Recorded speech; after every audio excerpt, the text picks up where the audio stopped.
чактагы кыялым бул кандай десем, ар бир адамдын өзүнүн кыялы бар эмеспи?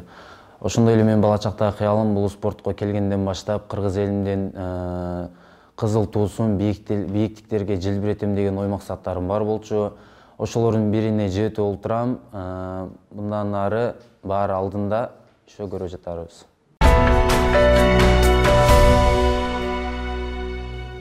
Бул алдыга жылдырган нерсе, бул менин ата-энем.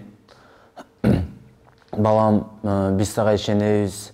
Балам, сага кыргыз эли ишенет, кыргыз эли сени менен ар кандай мелдештерге барбайын, ата-энем ушинтип мага айтып олтурат. Ошондой эле ата-энем, бир туугандарым, дос жарларым. Албетте ар бир адамдын өз ою бар. Ошондой эле ар ким айта берет. Менин оюм, кандай десем, ар бир спорттун өзүнчө бир, кандай десем, өзүнчө бир жакшы жолдору бар, жаман жолдору бар. Ошондой эле ар бир адам сүйгөн спортун кылат.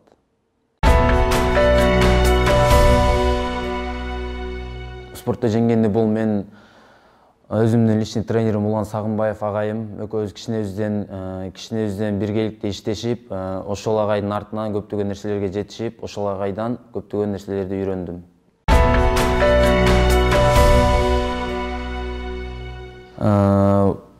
Анткени, кандай десем, биздин спортсмендер абдан жакшы, бир аз мамлекет тарабынан анча колдоо көрүнбөйт. Ошондуктан деп ойлойм. Имандуу, жакшы, инсаптуу, уялчак.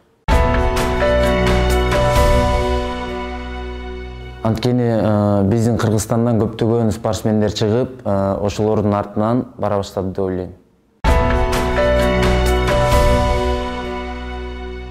Анткени Сузак берекелүү жай.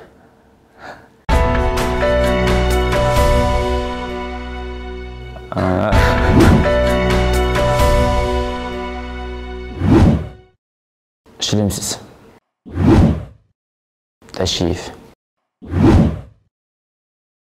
Сенелиев. Мухаммедали. Франкфурт. Үлбүлө. Достук. Сүйкүмдүүлүк. Эки тең эмес. Спортсуз 2 күн. Голливуд.